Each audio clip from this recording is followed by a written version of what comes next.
È tutto pronto per l'anticipo del sabato per il campionato di eccellenza Girone A. Si tratta della penultima giornata e sono in ballo promozione D, griglia playoff e anche griglia playout. Diverse le squadre in lotte, tra queste la Pro Favara che dopo la tonificante vittoria di domenica scorsa contro l'irriducibile Gela affronta fuori casa il Cus Palermo, anch'esso in piena corsa per la conquista di un posto privilegiato per i prossimi play-out.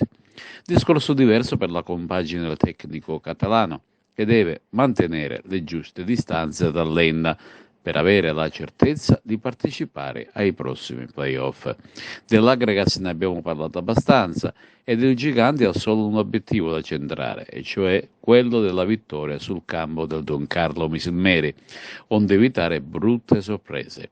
Dopo la vittoria di domenica scorsa contro l'Enna, la promozione passa ora in mano alla compagine dei Templi, che solo vincendo potrà conquistare il salto di categoria. Anche in questo caso si tratta di una sfida fatale per il Don Carlo Misilmeri, che perdendo allungherebbe le distanze proprio dalla Pro Favara e verrebbe tagliato fuori dai playoff. Per la gara invece Don Carlo Misilmeri Acregas, in programma sabato 8 aprile alle ore 16, è stata indetta la giornata biancorossa. Dovrebbe essere una semplice formalità invece per la vice capolista Enna il match interno con il già retrocesso Parmonval, mentre l'unità Sisciacca saluterà i propri tifosi ospitando il Castellammare. Cus Palermo Pro Favara verrà diretta da Salvatore Azzolina di Caltanissetta, Don Carlo Misilmeri Acregas da Tommaso Scuderi di Verona. Unitas Sciacca Castellammare invece è stata affidata ad Antonio Gabriele Aba di Caltanissetta.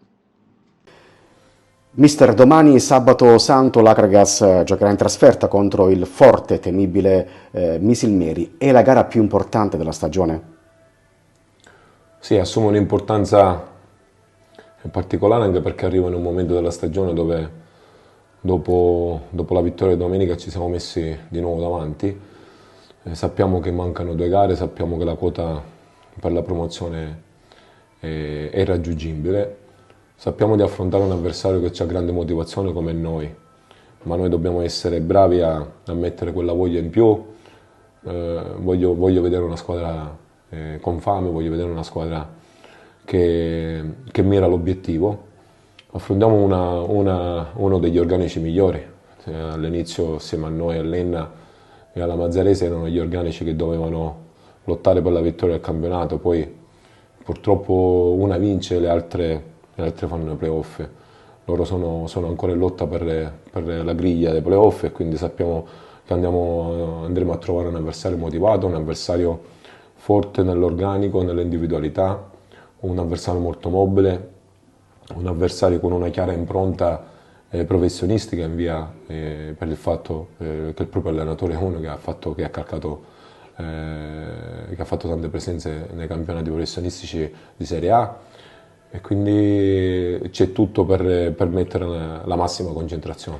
Anche questa partita sarà decisa dagli episodi, secondo te? Dall'episodio?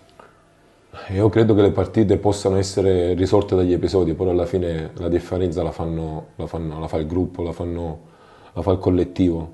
Se lavoriamo da collettivo come abbiamo fatto per gran parte della stagione, credo che possiamo uscire indenni dall'Aloisio di Misilmeri.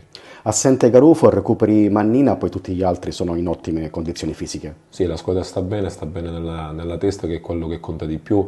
Abbiamo recuperato un po' tutti gli acciaccati, il Baio adesso è a pieno regime, quindi domani, oltre allo squalificato Garufo, saranno tutti disponibili.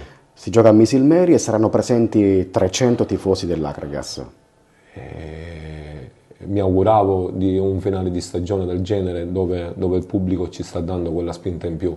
Domenica sono stati eccezionali, so che riempiranno lo stadio domani, e so che, come ho detto la scorsa settimana, possono determinare oggi la vittoria o meno dell'Agregas.